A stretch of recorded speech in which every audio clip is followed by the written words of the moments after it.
Now, but during that period of time, though, in the 1800s, when they started putting all the religion on them, they started controlling them, a few blacks said, well, wait a minute now, because something just happened down in Haiti. Now, I know that I can guess in the future, y'all aren't going to let the Haitians into this country. But in the 1800s, what happened was Toussaint Overture. Toussaint Overture took his little band of rabble-rousing blacks in Haiti and beat the devil out of all the French troops. Ran them raggedy. Beat the devil out of them.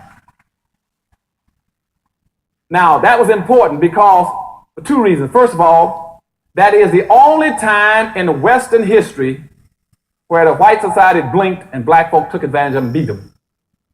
Y'all remember that?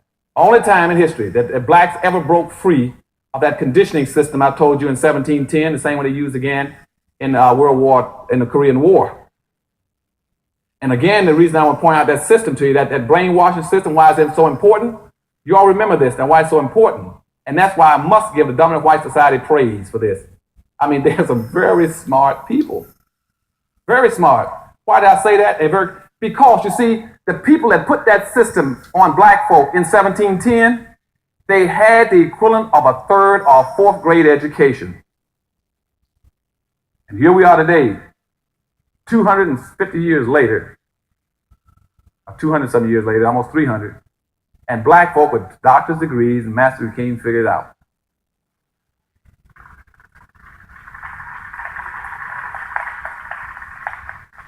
Now, but little Toussaint Overture down in Haiti, he won his battle, beat him good.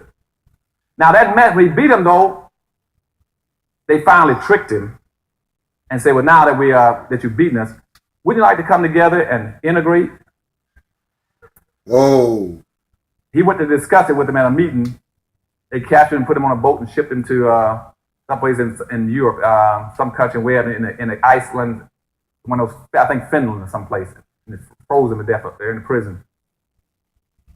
Because he went to co-op. And I told you in Korea and the brainwashing techniques, there's another principle that says that anytime you want to control anybody, I can control anybody who's willing to talk and compromise and discuss with me. I can get him to compromise. And see, we're trying to teach our soldiers was called a code of conduct in Korea, which says never talk to your enemy. That's right. Unless it's on your turf and your terms. And see, right now, I'm assistant police commissioner, I'm working as a therapist for prisoners. Anytime I get somebody to communicate and talk to me, I got him. If he'll speak to me and answer my questions, I got him. Sooner or later, he's going to break down and tell me what I want to know. The way you resist is you don't communicate. You don't compromise your principles. That's right. They can never beat you then. And see, and that's how they got Overture. They asked him, don't you want some integration? Like I told our leaders, the same thing. Now, there were some other blacks who jumped up and said, I'm not going to go for that okie doke. One of the first ones in 1800 was Gabriel Prosser. Gabriel Prosser. Gabriel was an extremely smart black guy. Yes, Lord. He says, I just heard about what Toussaint Overture did down in the islands. And said, if Toussaint can do it, I'm going to do it here. He said, I'm going to do the same thing. And he did some planning and you couldn't believe. He worked, he planned, he schemed. Prosser really worked on his thing. And he planned one of the most devastatingly, strategically well-planned insurrections on earth. And before I tell you what he did, let me go back and make this point. I tracked between 1710 and 1860, and we had a possible 150 to 200 possible slave revolts. And in all 150 to 200 of them, a black person squealed in every one of them. Whoa! And got his meritorious manumission and his Willie Lynch badge card. And so when Prosser was trying to pull his together, he planned his scheme. And for the day he was supposed to have his big revolt, would you believe one of the most severe storms that ever hit Virginia came in and washed out most of the land and roads and bridges, and Prosser's group couldn't get together, their gathering point, because they were planning on hitting three things. They were planning on taking over the penitentiary in Richmond. They were planning on taking over the armory, and they were planning on attacking the town and annihilating the town. Everybody except the Methodists and the Quakers Smart. would befriended them. Smart. The storm struck just as they're going to assemble. And only 300 showed up, and Father said, well, oh, since only 300 of us here, let's put it off until next week when the land is dry and clear. And within 3 days, a black person squealed. Oh, man. Foster was arrested along with 35 of his supporters. They were executed, hanged, and heads chopped off, put on poles. But the two blacks that did the squealing, one was called Tom, the other was called Pharaoh. And I don't know, God knows it because I don't know. Why is the name of a black person Tom? You almost guess he's going to do something. Now, I don't know, and I don't mean to put down anybody here named Tom, but there's something about that name. And Pharaoh itself is not too much of an exciting name. I wouldn't trust that name either. If somebody, my mother named me Pharaoh, I know I'm in a world of trouble too. But anyway, Tom and Pharaoh turned in Prosser. They executed Prosser, chopped his head off along with some other and hung him up on poles. But the thing that became very important in that case, though, was that the town was really fearful because they found out from rumors that Prosser had lined up somewhere between 5,000 and 50,000 slaves. Damn. The whites all through Virginia, North Carolina, South Carolina was paralyzed. Their mouths fell open, their eyes they popped. They said, something is wrong. You mean tell me we put a conditioning system on black folk where we turn everything upside down? And this black guy was able to do the impossible without an education? Something is wrong with our system. What's wrong? And I'm serious. This was a big issue. They had to find out how this one black guy get together as a slave and have something between 5,000 and 50,000 blacks who had to fight, and had not been for a storm, they'd have taken over the country.